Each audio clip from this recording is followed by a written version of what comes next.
The Bills on third down. They've been okay, 2 for 3 thus far. This is 3rd and 8. Working out of the shotgun. Here's Allen. And the grab by Croft.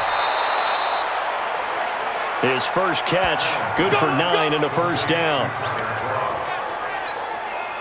When the offense reads blitz, doesn't matter where it's coming from, tight ends know that they become a big part of the passing game because they should be an easy outlet when all those extra bodies are trying to get to the quarterback. A hot route, so to speak. 3 yards on the pickup there, and it'll be 2nd down. So they fake the handoff. Now Allen.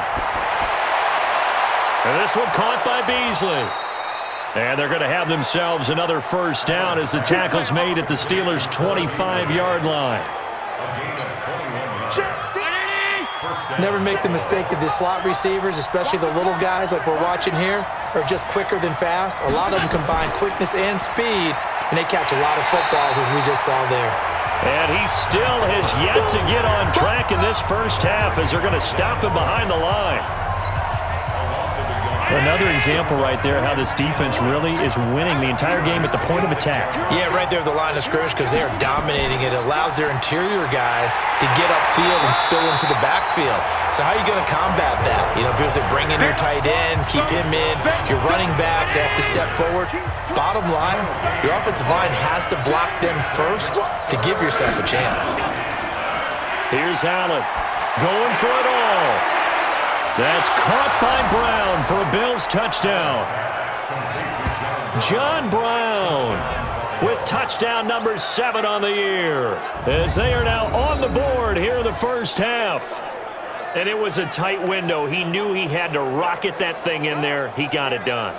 And when you're able to complete one like that, your confidence has to just go sky high. You just mentioned it. Tight window, zings it in there despite excellent coverage. Result, touchdown.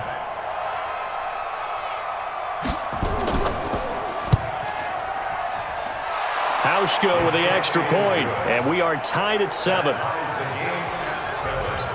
A pretty long drive that time, 11 plays all told.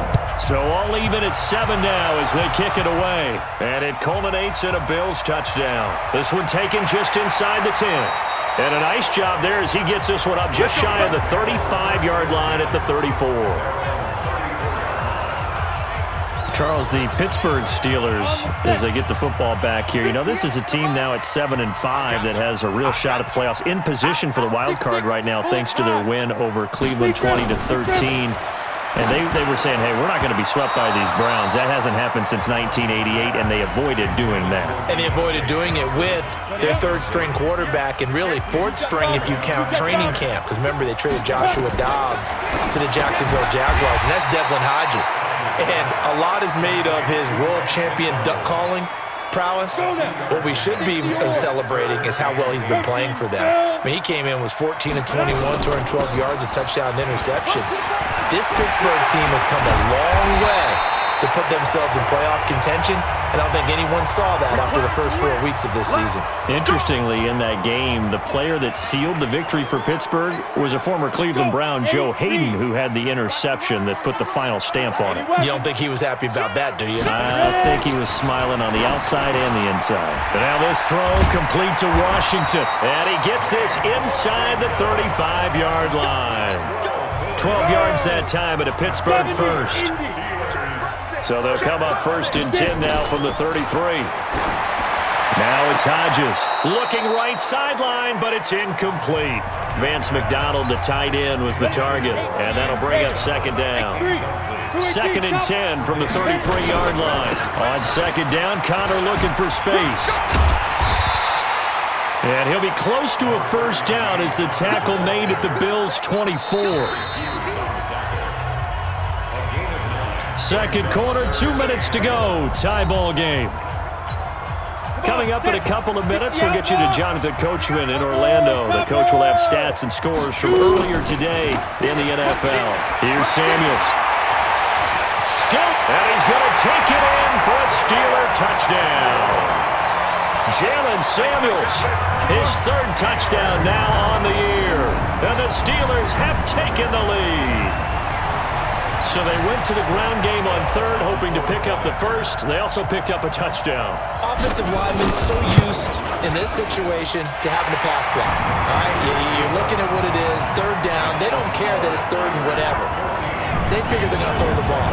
And when you call a running play, I think you energize them. I think you juice them up because I haven't met offensive linemen yet that likes to pass block more than they like to run block. And they opened up some nice holes there for him, and he took it to the house. Boswell now to kick it away after the touchdown. This will be fielded on the back line of the end zone. We got this. John Brown now heading back onto the field as he gets set to go here. You look at the numbers for him, and 1,000 yards obviously well within his sights barring injury. He will get there. The question, will he get there in this game? Well, he would love to. Duh, right? Of course he would. But, you know, watching him play this year, we often talk about defenses, allocating extra resources to try and stop a guy of his ilk, right? But you know what else kicks in? His pride to say, okay, I don't care how many you throw in my direction, I'm still going to find a way to get open. I will use different moves. I will move against formation. I will come underneath routes and try and run through some people and kind of get natural picks in order to work his way open. He wants to get that 1,000, and he doesn't want any less passes to come to his direction.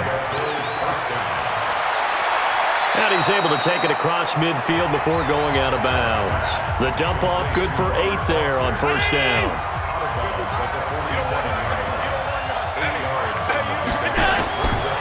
On second and a couple.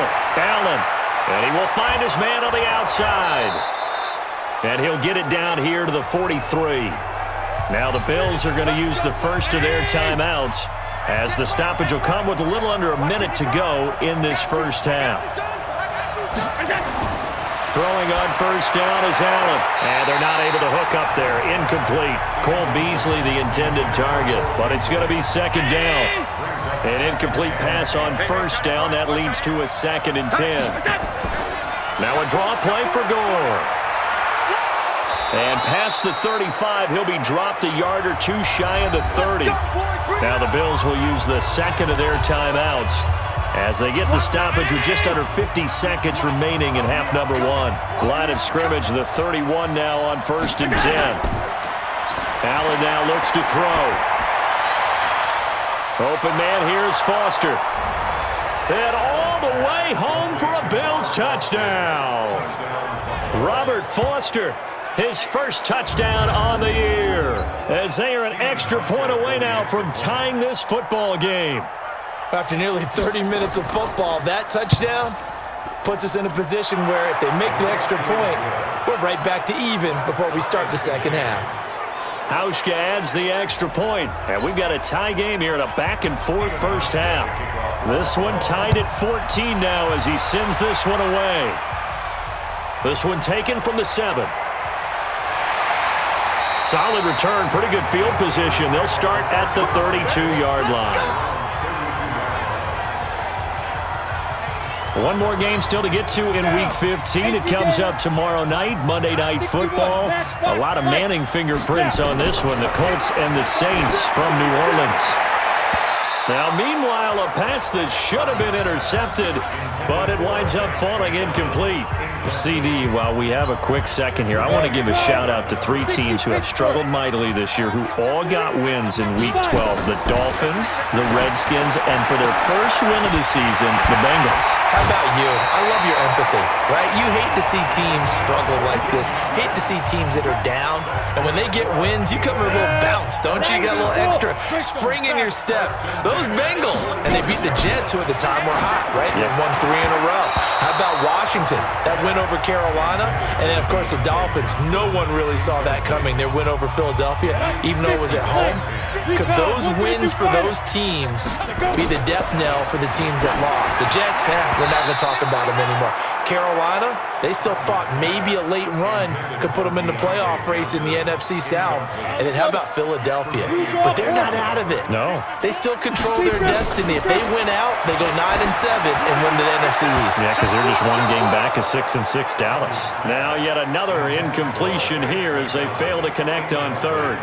Not only was the call spot on, how about the execution of that defense right there? The zone was absolutely locked up tight. he was trying to force it in there on third down. But if there's a time to force it, he felt like he needed to make a play, right? Yeah, exactly right. Third down, you got to try and find something. There's nothing available there for him. The Bills come to the line to start their next drive. Time here for likely a couple plays if they want it, but with the field position what it is, maybe better suited to just sit on this one? I'm with you totally. I would sit on it and get into the locker room and start over. But if they do decide to try and make a play, we know what the basics are. You run draw, you run screen. I would maybe run a little swing pass and try and get my lineman out in space and see if they can chop a hole into the secondary and see if he can run a little bit. Gore again here on first down. And he is met quickly in the backfield. Down he goes, folded like a lawn chair.